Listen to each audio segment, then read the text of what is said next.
Dear Hellions, this is your helper for Sunday. First, the Bach. We will add a rest for the altos after your first four notes and the basses after your first four notes to help the sopranos and the tenors articulate their high G. Next, we want to notice the interrelationship between the parts in measure 7. Notice the soprano and tenor. You have similar figures.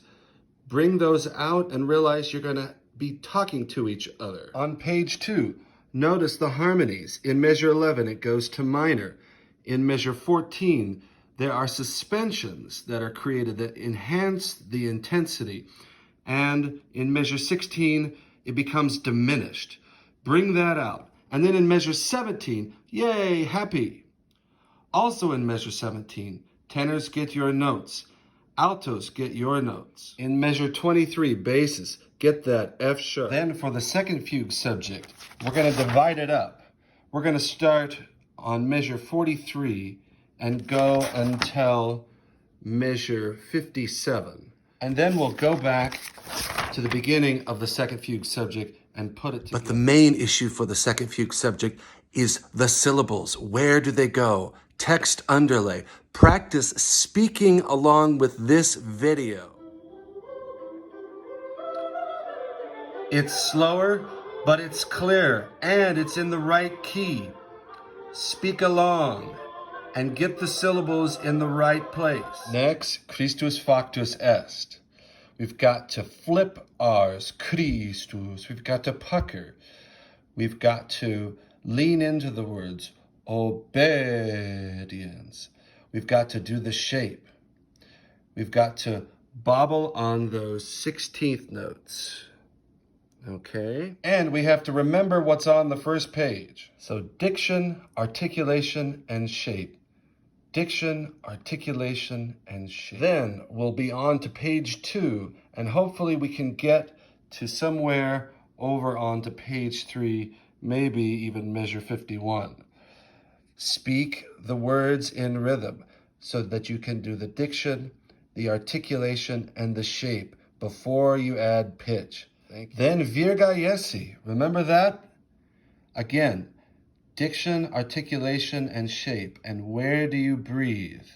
And so we'll want to remember the first page going into measure 32. And then at this point, there's an amazing build-up.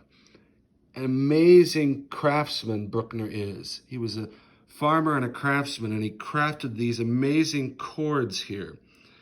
And they build to this huge climax. All of these Bruckner pieces are huge. Huge contrasts in rhythm and dynamics, and a huge scale with which they're delivered, through which they're delivered. We go to Wenn ein Starker, and we'll start at this point, measure 50 with alto ones.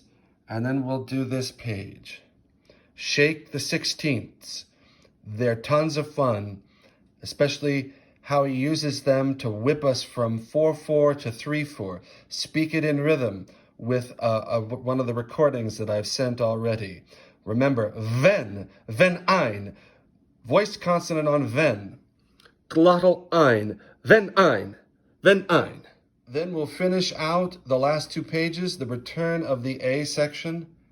We'll start the B section at measure 31. This translates to a house divided against itself cannot stand. So it's in minor. Ein jeglich Reich. Big glottal on ein, starting with our first tenors. And so we'll hope to just get a little bit of this.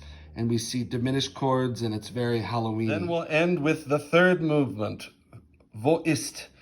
And I have just fallen in love with this alto 1 part.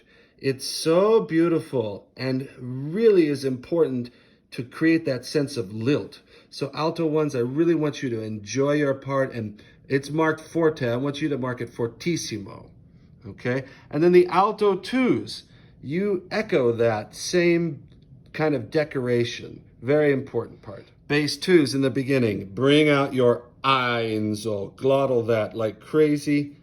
Think wide tongue, not down, wide tongue. Then that gets you more volume. So we'll try to refine the A section and then push into this gorgeous B section.